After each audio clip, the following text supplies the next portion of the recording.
Welcome back, Ravens. Geo here again. This is just a quick follow-up video on my first PvP guide, with information that I forgot to include.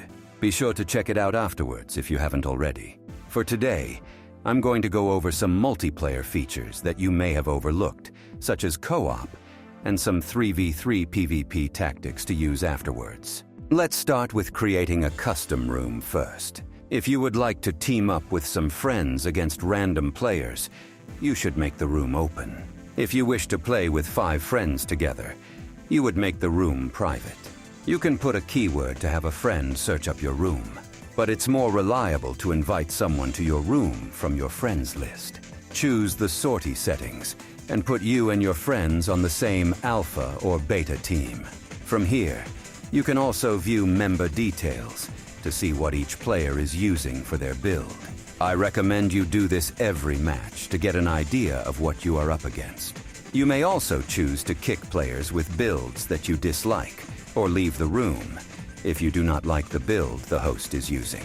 Be sure to change the map with the change rules option every so often to give the room some variety. With the room all set up, let's talk about 3v3 tactics now. 3v3s have a point system where you can gain points based on how much damage you do to the other team once each player gets defeated. The longer a person stays alive, the more points they are worth when defeated. The person with the highest score is also worth the most points when killed. You can detect who has the highest score when they have an exclamation mark next to their name. And if someone targets you, you want to get them off you by either hiding behind cover or using your pulse armor.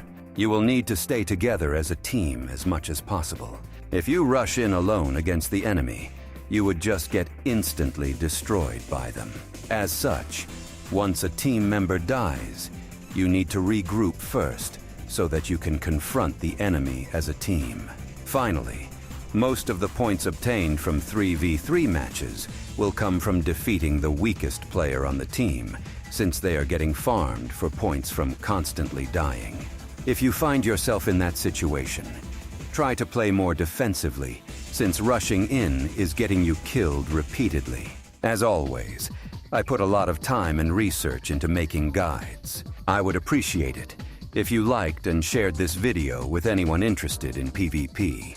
We also have a Discord server you can join to test builds or do some competitive PvP.